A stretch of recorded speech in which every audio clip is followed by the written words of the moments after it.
গাজায় ইসরায়েলি হামলা এখনো থামেনি। এরই মধ্যে গাজাকে ঘিরে নিজের দীর্ঘমেয়াদী পরিকল্পনা প্রকাশ করেছেন ইসরায়েলি প্রধানমন্ত্রী বেনিয়ামিন নেতানিয়াহু। শুক্রবার ইসরায়েলি প্রধানমন্ত্রীর অফিস থেকে এ সংক্রান্ত নথি অনলাইনে প্রকাশ করা হয়। নেতানিয়াহু তার এই পরিকল্পনার নাম দিয়েছেন ভিশন 2035। বলা হচ্ছে, দীর্ঘমেয়াদী শান্তি ও আঞ্চলিক অর্থনীতির সঙ্গে গাজাকে সম্পৃক্ত করাই নতুন পরিকল্পনার লক্ষ্য। এজন্য গাজায় ব্যাপক নির্মাণযোগ্য ও অর্থনৈতিক বিনিয়োগ করতে চান নেতানিয়াহু। এর বিনিময়ে গাজায় পুতুল সরকার বসাতে চায় তেল আবিব।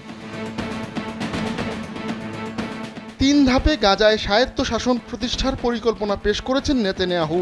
ওয়ালটন ফ্যানের অ্যারোডাইনামিক ব্লেড ঘরের কোনায় কোনায় ঠান্ডা বাতাস ছড়িয়ে হাওয়া বদলে নেয়। প্রথম ধাপে 12 মাস ধরে মানবিক সহায়তা প্রদান নিশ্চিত করা হবে। এজন্য গাজাকে প্রথমে হামাসের হাত থেকে মুক্ত করতে চান নেতানিয়াহু। পরে গাজায় একটি নিরাপদ মানবিক সহায়তা অঞ্চল করবে ইসরায়েল। গাজার ফিলিস্তিনিরা সেই সেফ জোনগুলো পরিচালনার দায়িত্বে থাকবে। দ্বিতীয় ধাপে পরবর্তী 5 থেকে 10 বছরের মধ্যে নিজেদের নিরাপত্তা নিশ্চিতে কাজ করবে ইসরায়েল। আর সৌদি আরব, সংযুক্ত আরব আমিরাত, মিশর, বাহরাইন, জর্ডান ও মরক্কোর সমন্বয়ে গঠিত আরব জোট গাজা পুনর্বাসন কর্তৃপক্ষ নামে একটি সংগঠন তৈরি করবে। এই সংগঠনের দায়িত্ব হবে গাজার পুনর্নির্মাণ ও অর্থনৈতিক বিষয় পরিচালনা করা। তৃতীয় ধাপে গাজার তথাকথিত স্বায়ত্তশাসন নিশ্চিত করবে ইসরায়েল। তবে যে কোনো নিরাপত্তা ঝুঁকির ক্ষেত্রে ইসরায়েল পদক্ষেপ নেওয়ার অধিকার সংরক্ষণ করবে। পরে ধীরে ধীরে গাজার স্থানীয় সরকার বা পশ্চিম তীরের সঙ্গে মিলে একটি ফিলিস্তিনি সরকারের কাছে ক্ষমতা হস্তান্তর করা হবে।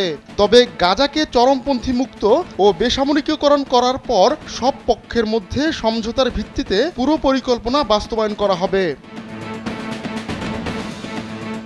এদিকে জেরুজালেম পোস্টে এক মতামত কলামে দাবি করা হয়েছে, হামাসকে দুর্বল করে দিয়ে তাদেরকেই ক্ষমতায় রাখতে চান নেতানিয়াহু।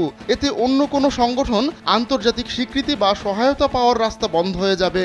নেতানিয়াহু নিজের ব্যক্তিগত ও রাজনৈতিক ফায়দার জন্যই নাকি এমনটা করছেন বলে ওই কলামে দাবি করা হয়। আহমদুল্লাহ শিকদার, কালবেলা ডেস্ক।